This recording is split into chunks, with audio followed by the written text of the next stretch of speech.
ಸಖತ್ ಖಾರ ಬಣ್ಣ ಮತ್ತು ರುಚಿ ಆಚಿ ಚಿಲ್ಲಿ ಪೌಡರ್. 2023ರಲ್ಲಿ ಕಾಂಗ್ರೆಸ್ ಸರ್ಕಾರ ಅಧಿಕಾರಕ್ಕೆ ಬಂದ ನಂತರ ಗೃಹ ಜ್ಯೋತಿಯನ್ನು ಜಾರಿ ಮಾಡಲಾಯಿತು. ಪರಿಣಾಮ ಇದೀಗ ಈ ವಾಹನಗಳ ಮೊರೆ ಹೋದ್ರ ಜನ ಅನ್ನುವಂಥ ಪ್ರಶ್ನೆ. ರಾಜ್ಯದಲ್ಲಿ ಎಲೆಕ್ಟ್ರಾನಿಕ್ ವಾಹನಗಳಿಗೆ ಫುಲ್ ಡಿಮ್ಯಾಂಡ್ ಬಂದ್ಬಿಟ್ಟಿದೆ. ವರ್ಷದಿಂದ ವರ್ಷಕ್ಕೆ ಹೆಚ್ಚಾಗ್ತಾ ಇದೆ ಈ ವಾಹನಗಳ ಖರೀದಿ. ಉಚಿತ ಕರೆಂಟ್ ಪರಿಣಾಮ ಈ ವಾಹನಗಳ ಖರೀದಿಗೆ ಆಸಕ್ತಿ ತೋರ್ತಿದ್ದಾರೆ. ಪೆಟ್ರೋಲ್ ಇಲ್ಲ, ಡೀಸೆಲ್ ಖರ್ಚಿಲ್ಲ, ಕರೆಂಟ್ ಬಿಲ್ಲೂ ಇಲ್ಲ. ಹೀಗಾಗಿ ಖರ್ಚಿಲ್ಲದೆ ಓಡಾಡ್ಬೋದು ಅನ್ನುವಂಥ ಕಾರಣಕ್ಕೆ ಈ ವಾಹನವನ್ನು ಖರೀದಿ ಮಾಡ್ತಿದ್ದಾರೆ. ಕಳೆದ 11 ತಿಂಗಳಲ್ಲಿ 1.25 ಲಕ್ಷ ಈ ವಾಹನ ಖರೀದಿಯಾಗಿದೆ. 514 ವಾಹನಗಳು ಪ್ರತಿನಿತ್ಯ ರಾಜ್ಯದಲ್ಲಿ ನೋಂದಣಿ ಆಗ್ತಾ ಇದೆ RTOದಲ್ಲಿ. ಮಹಾರಾಷ್ಟ್ರ ಇದರಲ್ಲಿ ಮೊದಲ ಸ್ಥಾನದಲ್ಲಿದೆ, 1,99,969. ಎರಡನೇದಾಗಿ ನಾವೇ ಇದ್ದೇವೆ, 1,69,704 ಈ ವಾಹನಗಳು ನೋಂದಣಿಯಾಗಿದೆ.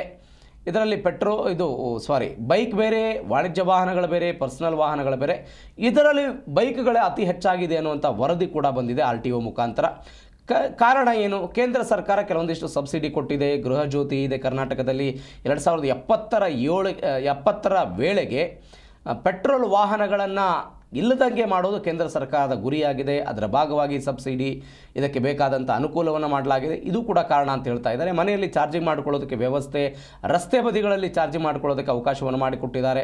ಗೃಹ ಜ್ಯೋತಿಯ ಅನುಕೂಲ ಆಗ್ತಾ ಇದೆ, ಕರೆಂಟು ಫ್ರೀ ಆಗ್ತಾ ಇದೆ, ಪೆಟ್ರೋಲ್ ಡೀಸೆಲ್ ಹಣನೂ ಇಲ್ಲ, ಪೆಟ್ರೋಲ್ ಡೀಸೆಲ್ ದರ ಏರಿಕೆ ಆಗ್ತಾ ಇದೆ.